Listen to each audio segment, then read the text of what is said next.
Namaskar and welcome to Indian Diplomacy, show on India's national television channel Doordarshan about Indian foreign policy, India's international relations and India's equations with key and critical countries around the world that have a bearing on its rise. Viewers, in this episode, we are taking a close look at India's long, tortuous and convoluted relationship with its northern neighbor, the People's Republic of China. China-India relations have gone through many roller coasters and have generally been marked by conflict, tension and mistrust. So, in light of recent developments, can we expect something different with regard to China-India relations, and is there hope for some kind of stability, if not friendship, between these two giants of Asia? That is the theme of this episode. And to discuss this, I am very privileged to introduce you to a very distinguished former diplomat and scholar, Ambassador Nirupama Rao. Ambassador Nirupama Rao served as India's foreign secretary. She was India's ambassador to China and to the United States, and held many other important positions for India around the world during a long career in the Indian Foreign Service. And after retirement, she has authored a very well-regarded book called The Fractured Himalaya, and has been teaching at Brown and Columbia Universities in the US, widely regarded commentator and scholar diplomat. Ambassador Rao, welcome to Indian Diplomacy. Thank you. Thank you so much, Sreeram. Good to be here and to join your show. Ambassador Rao, when we talk about this, relationship that goes back many decades, one cannot but help observe that this has not been smooth sailing ever. And now in the current juncture, we have just had special representatives of the two sides, National Security Advisor Ajit Doval and Foreign Minister Wang Yi, meeting for the 23rd time after a hiatus of 5 years. And the language that has been used in the the readouts suggests that there is some kind of an effort to move in a positive direction.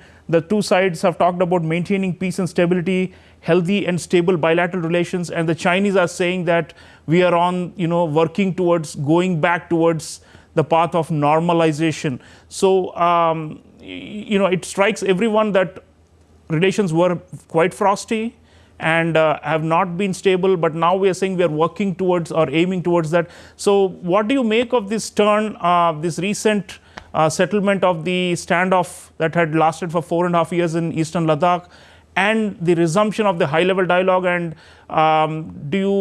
what is your reading about the Chinese behavior and negotiating attitude? Because they were quite stubborn, but now they seem to have quote-unquote mellowed a little bit, or thawed their position. So what is your reading of what is happening, and why is China softening seemingly? Well, I believe you have rightly referred to this relationship as being long, tortuous and convoluted. I cannot think of a better description. The disengagement that was announced towards the end of October in eastern Ladakh, in the two remaining points of Demchok and Depsang, has in a way, according to most analysts and China watchers, opened the way to some degree of resumption of dialogue and contact between India and China. So Prime Minister Modi met President Xi Jinping at Kazan. The foreign ministers have been in touch, and now of course you've had the 23rd meeting of the special representatives on the boundary question. This exercise is, of course, something that has gone on for over 2 decades now. What results achieved in that exercise, it's still, to us as citizens and members of the public, we really don't have too many details. Why there should be this change, as you referred to, in China's approach, whether this signals a transformation of its negotiating and strategic behavior, I believe it's too early to say. With the Chinese, nothing is transparent or clear, as you very well know. The levels of mistrust in this relationship, strategic mistrust in the relationship, still continue, and there is no way we can circumvent that or set that aside while referring to this resumption of dialogue. With the re-election of President Mr. Donald Trump to the highest office of the United States, further uncertainty, I believe, has been introduced into the US-China relationship. So in my assessment, there are stormy days ahead on that front, although Mr. Trump has been making soothing noises about Mr. Xi Jinping and has invited him to his inauguration. But on issues like tariffs, on issues like technology, and of course the constant elephant in the room, Taiwan, one really doesn't know what the outcomes will be. And in China itself, there is a domestic slowdown. You see headwinds and more gray skies. In many ways, peak China, as they call it, has been reached. And the question is, has Xi Jinping lost his mojo? Peak China has been reached, and maybe they're looking for some kind of strategic relief, at least on the Indian side. So that could potentially explain this, what seems like, they're relenting and they've pulled back troops from strategic location like Depsang and Demchok, as you are saying, which is of course good news for us. But like you are saying, because it's very opaque, it's always looking behind the bamboo curtain and we don't know what is happening. On the boundary question, Ambassador Rao, while you have been ambassador there and while you're foreign secretary, of course, you saw this very closely. This is not a new phenomenon, these talks that have been happening. And the real question is, does China want to settle it once and for all? I mean, many people are skeptical that they really want to end the row with India once and for all. It's a long line of actual control. We say it is 3,488 kilometers. They say it's only 2,000 kilometers. Even the claims are different. And you've written an amazing book about the history of this border dispute with Tibet caught in between. But what is your reading about the intent of the two sides to move towards a quote-unquote a political solution to the boundary question? I mean, that's much bigger than just the maintaining the peace and tranquility in terms of not having clashes like the Galwan clash, which we are trying to restore now. But that's a bigger thing, which is demarcating the boundary once and for all, and no more infiltrations and incursions and claims and counterclaims. That kind of a finality, we don't see it happening any soon, at least. So what's your reading on that possibility? And isn't China holding on and not closing the matter because they believe that's how they can maintain strategic pressure on India? That's what many of us in India think. Well, there are a few points that I'd like to make. First of all, this resumption of dialogue does point to lessened turbulence in the India-China relationship. But at the same time, one must keep in mind that this is a very high-maintenance relationship. And it is important, I think, very, very key for both sides to ensure that there is an avoidance of clashes, that peace and tranquility are maintained along the line of actual control, which, as you know, has not been jointly verified by the two sides. So this sort of tension and the constant competition and rivalry between India and China are all givens as far as this relationship is concerned. In China, we face not only a muscular and assertive adversary, but also a very opportunistic, I'd like to use that word with a great deal of deliberation, an opportunistic adversary. But coming to the boundary question which you spoke of and what the prospects for an early solution are, I'm afraid that time window has closed and the train left the station very long ago.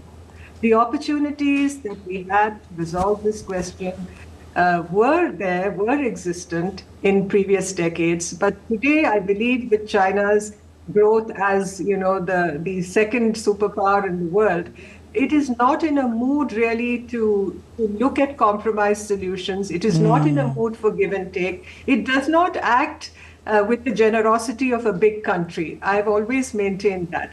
Yeah. So that time window has closed. It is a conflicted boundary. And on both sides, sovereignty issues are very hardwired, Sreeram. I don't think these are issues that we can set aside. And therefore, what the prospects for settlement of this boundary question are, I wish I could give you a positive answer, but yeah. It would be unfair to the viewers for me to hold out hopes on that front. Sure.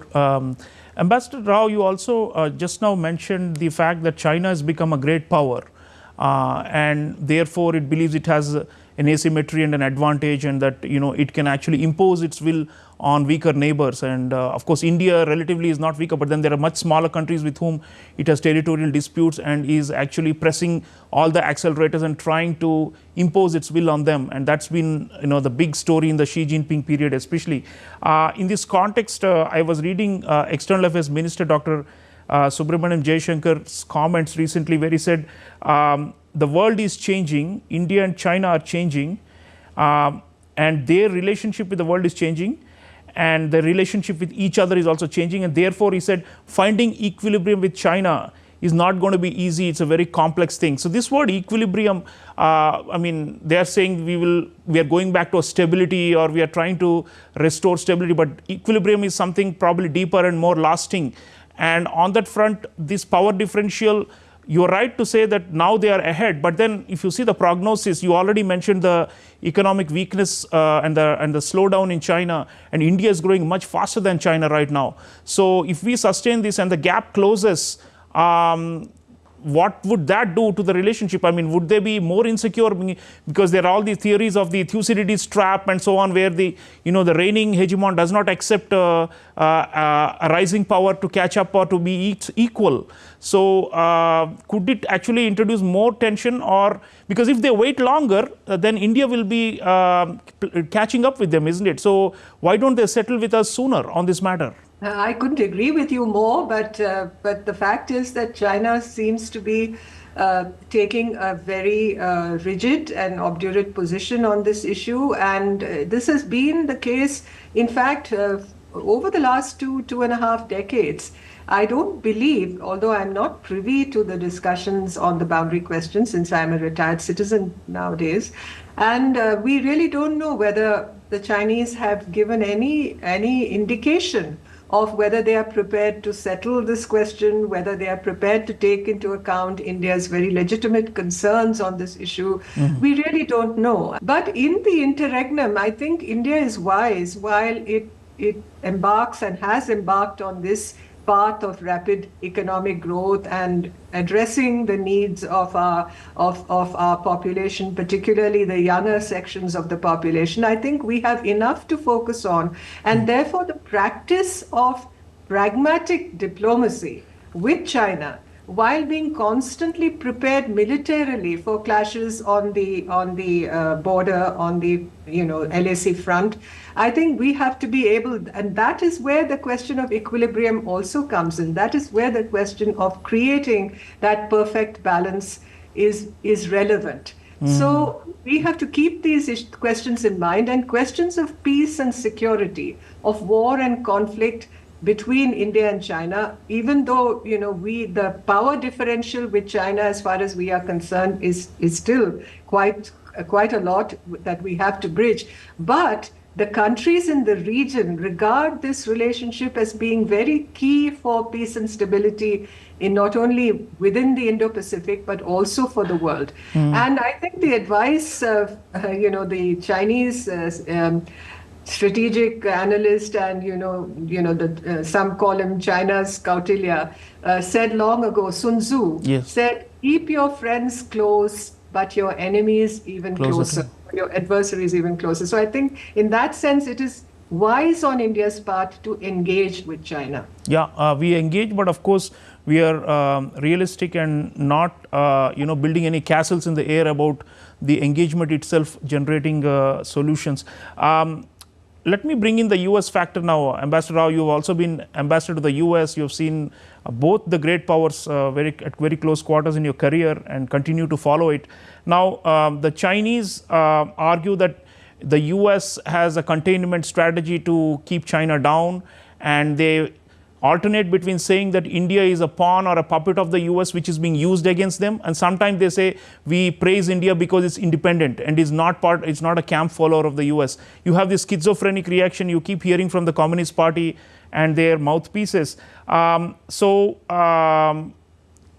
presumably, if India distances itself a little bit from the US and does not enter into tighter and tighter strategic partnership with advanced defense cooperation, critical and emerging technologies, all these things that are the currency for power, presumably then the Chinese may be more moderate towards India. I mean, at least that's the kind of indication they give, and the suggestion is that India, if you distance yourself from the US, then we will see you as more benign.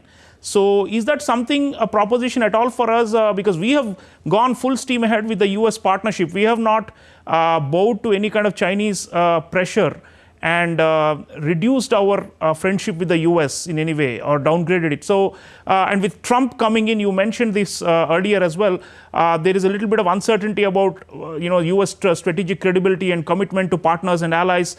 So could this actually create, you think, a possibility of this so-called thaw or whatever it is to become a rapprochement with China as a result of this? Where do you see the US factor going and impacting upon the bilateral ties between China and India? Talking of the impending Trump presidency, whatever one has heard in terms of statements from Mr. Donald Trump post his re-election, I think have been quite sober reflections on the state of the world. So I would say we should hold our horses. I think although, Mr. Trump has been preceded by a certain reputation, particularly when you look at all his campaign statements, I think whatever he has been telling the world after his re-election, I think is quite sober. He's spoken of peace with strength. He's spoken of the need to end conflict and suffering. So let us see how this unfolds. I think the curtain has still to rise on this whole new future before us. But I think where India and the US are concerned, now India and any government here in power can be expected to do its duty by the Indian people. And certainly it is to India's benefit that our relationship with the United States should proceed, should evolve, should grow stronger, and should add further value to it. So I believe these relations, despite the change of presidents over the last 2.5 decades, have stood their ground. They are on firm ground. They have strong foundations. It's growth-oriented. It is marked by political stability on this issue in both countries, bipartisan consensus, and economy and business generated logic. There is a logic to this relationship, which the Chinese have constantly defied when it comes to India. It's our relationship with the United States is people-centered. It's technology-driven. We stand to gain from it. And it's marked by a mutual understanding. Occasionally, yes, it is interrupted by the white noise of democracy on both sides and the frank expression of difference, but not dispute. We haven't turned our differences into dispute. So whatever the Chinese may say, they may be, they may use a megaphone and come down on us about our relationship with the United States, but that is not going to change our attitude because this serves the national interest, our relationship, our strategic partnership, comprehensive global strategic partnership with the United States. Absolutely. And in the Indo-Pacific when you look at this relationship. Yeah, let me take you up on the Indo-Pacific and the Indian Ocean region and the developing world, which is to broaden the canvas beyond just the bilateral territorial dispute.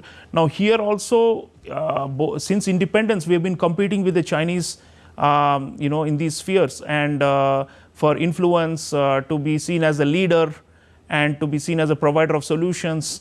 And of course, the Chinese have stolen a march over us in recent decades because they have grown so fast and they have so much surpluses to invest through their Belt and Road Initiative and their, the debt trap diplomacy and all those things. They have actually gained a foothold, or much more than that, in the developing world. So here, the competition, Ambassador Rao, obviously is not going to die down just because we are maintaining peace and stable tranquility at the border, right? This is a broader thing, this is a global thing, and the ambition of both the countries to be, right up there as the leaders. So here, how do you see the competition unfolding in years to come, irrespective of the border issue, which of course is more technical, but this is a broader geopolitical and geoeconomic competition. And here, how do you see us competing with the Chinese? And many of the developing countries, sometimes we say we are different and they are different and you can't compare apples and oranges. But in the developing countries, from the ground up, people look at us as, okay, what are you going to do for us if not the Chinese, you know? So there is that expectation that India's rise is creating. And how will that impact the relationship? Do you see that the Chinese might get ruffled by this factor as well, that India is actually challenging them not only right in the immediate neighborhood, but in Africa and in other parts of Asia and beyond? You know, India has very much proven capacity to speak for the interests of the global South. You know, we are not proclaiming ourselves or are not self-proclaimed leaders of the global South. It's not that we seek to dominate the South. We don't have hegemonic aspirations.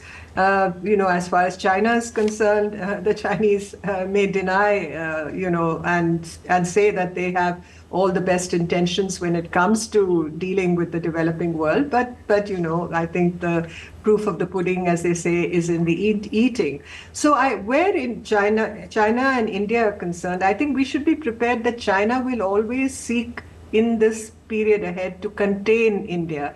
It seeks to contain India in South Asia, for instance. It seeks to contain India when we speak of expansion of the permanent membership of the Security Council. It has never been a supporter. It has sought to contain India on various fronts. So it obviously sees India as a rival, even though, you know, they will say, you know, India is not in the same league as we are, and China is proclaimed superpower, and India is still, you know, nowhere near that situation. That may be the Chinese view. But I think we have to stay focused on the tasks ahead, building our comprehensive national strength.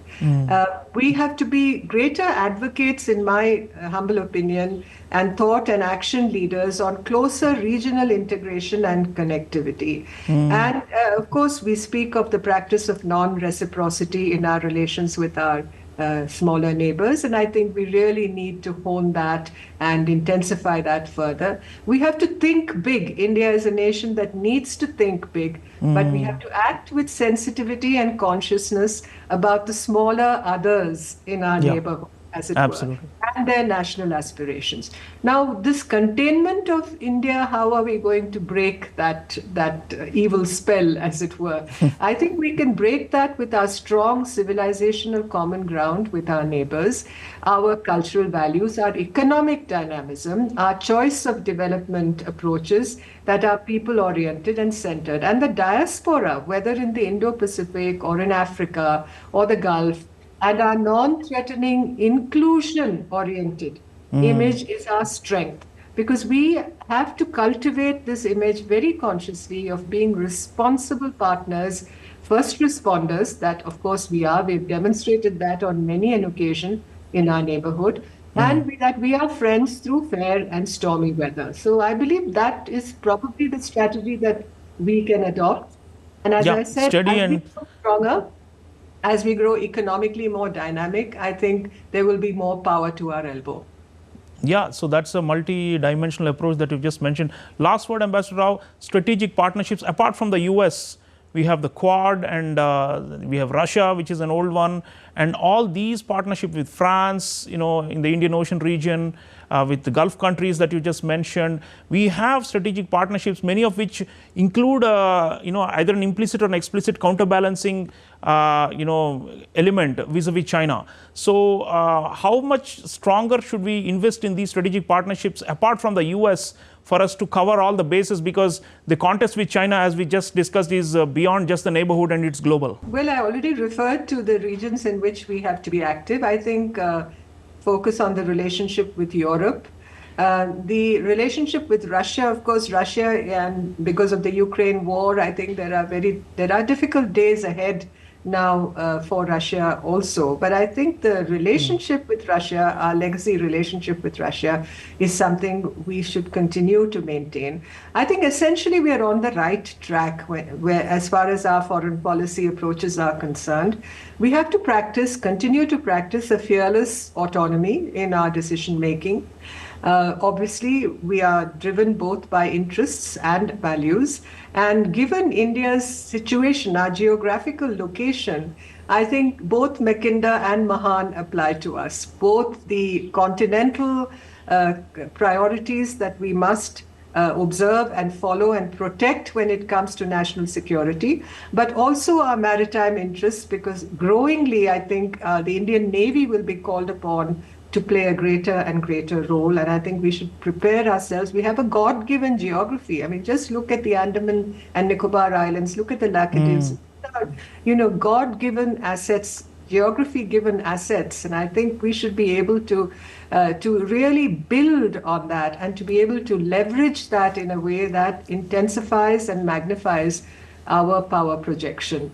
And ultimately, I think we should be the beacon for the region of a thriving inclusion, democracy, and open society, open market, and in many ways, a leader of the free world. America, often talks of itself as a leader of the free world. But given the fact that we are the largest country, the largest democracy, I think we can also aspire to be that, a leader of the free world, that we are not China. Recently, there was a survey undertaken, in fact, the Takshashila Institution in Bangalore had undertaken a survey, and where the people surveyed, the Indian National surveyed, said, of course, that the boundary question in our relationship with China has a lot of importance and priority, but also that if China were a democracy, if it were an open society, we would have prospects of a much better relationship. Right. Thank you, Ambassador Rao. It's been a fascinating discussion, viewers, with Ambassador Nirupama Rao on all aspects relating to the China-India complex relationship. By no stretch of imagination is it a friendship or a partnership, but we have to coexist, and this has been described by Ambassador Rao as trained coexistence. That is what she has described this relationship, and I would concur with that. We have to coexist. Obviously, we have a long border and we share the same geography. We have to avoid war, and we have to manage the conflict and the competition. That's the best case scenario, actually. There is very little prospect of China and India actually going to another stage where they can trust each other. Or maybe if there is a regime change and if China becomes a democracy, we can think about a new chapter altogether. But that does not seem to be realistic at present. So given these differences in our political culture, our values, and also the clashing ambitions and the nationalism in both countries, you can expect that the border conflict, the broader regional competition in the Indo-Pacific and beyond, all these will continue to simmer, and occasionally we will have crisis, and we should be prepared for crisis. Ambassador Rao mentioned that as well. So let's keep our eyes wide open, blinkers off, and of course we will sit with the Chinese. Of course we will have dialogue with them round after round after round. Let's not miss the interface, and that has its own advantages of just checking out what the adversary thinks and says. But then we also have to prepare. We also have to prepare for all eventualities when it comes to China, and cannot be complacent. That's the message of the show. Do follow China-India relations. It's obviously critical for the security of Asia and of the world. I'll see you again next time. Until then, take care.